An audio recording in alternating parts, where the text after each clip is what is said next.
आपल्या घराघरात येणारी वीज असो किंवा मोठमोठे उद्योग चालवणारी पॉवर एक असं उपकरण आहे ज्याच्याशिवाय आज आपलं आयुष्य अक्षरशः थांबून जाईल. हे उपकरण आपल्या आजूबाजूला कायम असतं, पण आपलं फारसं लक्ष जात नाही. ते म्हणजे ट्रान्सफॉर्मर. तर आजच्या या विशेष सत्रामध्ये आपण याच महत्त्वाच्या उपकरणाच्या आत डोकावून पाहणार आहोत. त्याची रचना, त्याचं कार्य आणि त्याचे प्रकार अगदी सोप्या भाषेत समजून घेणार आहोत. तर आज आपण काय काय पाहणार आहोत? सगळ्यात आधी ट्रान्सफॉर्मरची ओळख करून घेऊ. मग त्याची रचना आणि कार्यानुसार होणारे प्रकार बघू. त्यानंतर त्याचे मुख्य भाग कोणते आहेत ते तपासू. आणि शेवटी एका खास प्रकारच्या ऑटो ट्रान्सफॉर्मरबद्दल जाणून घेऊ. चला तर मग थेट पहिल्या मुद्द्याकडे वळूया.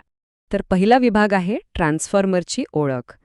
हे उपकरण नक्की आहे तरी काय, आणि ते आपल्यासाठी इतकं महत्त्वाचं का आहे?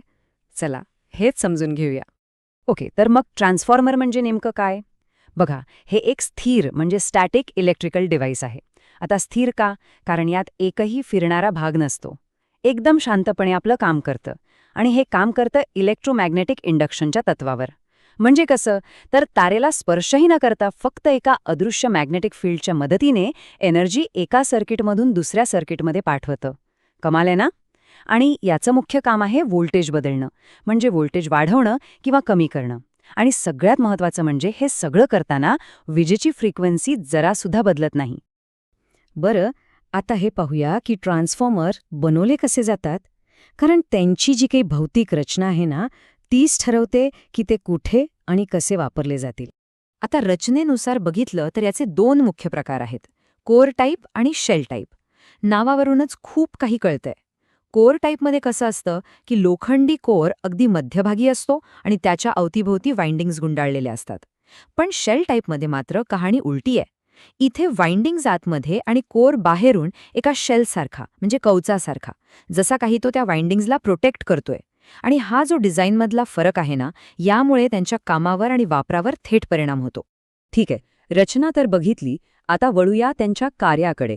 कारण ट्रान्सफॉर्मर कसा बनवला आहे यापेक्षाही महत्त्वाचं आहे की तो नक्की काय काम करतो. इथे कामावरून दोन मुख्य प्रकार पडतात, स्टेप अप आणि स्टेप डाऊन. आता वीज केंद्रांमध्ये जी वीज तयार होते ती दूरवर पाठवण्यासाठी तिचा व्होल्टेज प्रचंड वाढवावा लागतो. हे काम करतात स्टेप अप ट्रान्सफॉर्मर्स. इथे काय होतं तर सेकंडरी व्होल्टेज हा प्रायमरीपेक्षा जास्त असतो. आणि जेव्हा हीच हाय व्होल्टेज वीज आपल्या घरांपर्यंत येते तेव्हा ती थेट वापरता येत नाही. तिचा व्होल्टेज कमी करावा लागतो. आणि ते काम करतात स्टेप डाऊन ट्रान्सफॉर्मर्स, जिथे सेकंडरी व्होल्टेज प्रायमरीपेक्षा कमी असतो. पण थांबा, गोष्ट इथेच संपत नाही. फक्त व्होल्टेज कमी जास्त करण्यापलीकडेही ट्रान्सफॉर्मर्सची अनेक विशेष कामं आहेत. जसं की अचूक मोजमाप करण्यासाठी लागणारे इन्स्ट्रुमेंट ट्रान्सफॉर्मर, किंवा नाजूक उपकरणांसाठी अगदी स्थिर व्होल्टेज पुरवणारे कॉन्स्टंट व्होल्टेज ट्रान्सफॉर्मर, आणि सुरक्षेसाठी दोन सर्किट्सना एकमेकांपासून पूर्णपणे वेगळं करणारे आयसोलेशन ट्रान्सफॉर्मर. चला, आता वेळ आली आहे ट्रान्सफॉर्मरच्या आत डोकावून पाहण्याची. बघूया तरी आतमध्ये काय काय असतं. असे कोणते भाग आहेत जे एकत्र येऊन याला इतकं सुरक्षित आणि कार्यक्षम बनवतात. आपल्यासमोर ही जी आकृती आहे ती एका डिस्ट्रीब्युशन ट्रान्सफॉर्मरची आहे. यात आपल्याला टँक, कूलिंग ट्यूब्स, बुशिंग्स असे अनेक भाग दिसतात. पण आता आपण यातल्या काही खूपच महत्त्वाच्या आणि इंटरेस्टिंग भागांबद्दल बोलूया. म्हणजे असे भाग जे त्याची सुरक्षा आणि आरोग्य सांभाळतात. सर्वात आधी बघूया कन्झर्वेटर टँक. ही मुख्य टँकच्या वर बसवलेली एक लहानशी सिलेंडरच्या आकाराची टाकी असते. बघा, जेव्हा ट्रान्सफॉर्मर गरम होतो तेव्हा आतलं तेल प्रसरण पावतं आणि थंड झाल्यावर आकुंचन पावतं. मग ह्या कमी जास्त होणाऱ्या तेलाला जागा कोण देणार? तर हीच ती कन्झर्वेटर टँक जी ही सगळी ॲडजस्टमेंट करते. आणि हा आहे ट्रान्सफॉर्मरचा सिक्युरिटी गार्ड. याला म्हणतात बुखोल्स रिले. हे एक भन्नाट उपकरण आहे जे कन्झर्वेटर टँक आणि मुख्य टँकच्या मध्ये बसवलेलं असतं. समजा ट्रान्सफॉर्मरच्या आत काही गडबड झाली, छोटा मोठा फॉल्ट झाला, गॅस तयार झाला, तर हे रिले ते अगदी बरोबर ओळखतं आणि लगेच अलार्म वाजवतं. आणि जर धोका मोठा असेल तर ते थेट सर्किटच बंद करून टाकते, म्हणजे मोठ्या नुकसानीपासून ट्रान्सफॉर्मरला वाचवते. आता भेटूया ट्रान्सफॉर्मरच्या फुफ्फुसांना. हो, याला सिलिका जेल ब्रीथर म्हणतात. आणि याचं काम खरंच आपल्या फुफ्फुसांसारखं आहे, श्वास घेणं. पण प्रश्न हा आहे की हे हवा आत का घेतं, आणि त्यात हे सिलिका जेल कशासाठी असतं. चला पाहूया.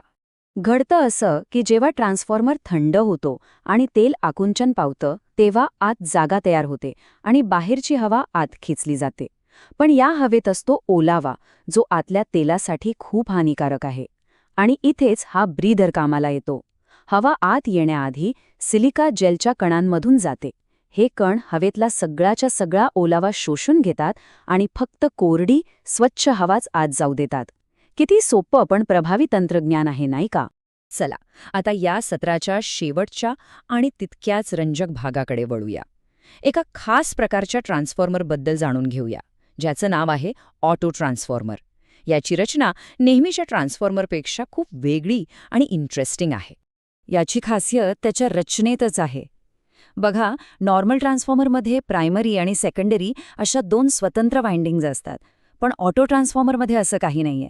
इथे असते फक्त एकच वाइंडिंग आणि याच एका वाइंडिंगचा काही भाग प्रायमरी आणि सेकंडरी दोन्ही सर्किटसाठी कॉमन असतो. हीच याची सगळ्यात मोठी ओळख आहे. आता ह्या अनोख्या रचनेमुळे याचे फायदेही जबरदस्त आहेत. एकच वाइंडिंग म्हणजे तांबं कमी लागतं, त्यामुळे साहजिकच खर्च वाचतो. तांबं कमी म्हणजे ऊर्जेचा लॉस पण कमी, म्हणून हे जास्त एफिशियंट असतात. आणि यांचं व्होल्टेज रेग्युलेशनही खूप चांगलं असतं, म्हणजे लोड बदलला तरी ते एकदम स्थिर व्होल्टेज देतात. अच्छा, मग इथे एक खूप इंटरेस्टिंग प्रश्न तयार होतो. जर ऑटो ट्रान्सफॉर्मर इतका एफिशियंट आहे, स्वस्त पण आहे, मग आपण प्रत्येक ठिकाणी तोच का नाही वापरत? त्या पारंपरिक 2 वाइंडिंगवाल्या ट्रान्सफॉर्मरची गरजच काय मग? जरा विचार करण्यासारखा प्रश्न आहे, नाही का? कारण इंजिनिअरिंगमध्ये नेहमीच एक गोष्ट लक्षात ठेवावी लागते. प्रत्येक फायद्यासोबत काहीतरी मर्यादा, काहीतरी ट्रेड ऑफ जोडलेला असतोच.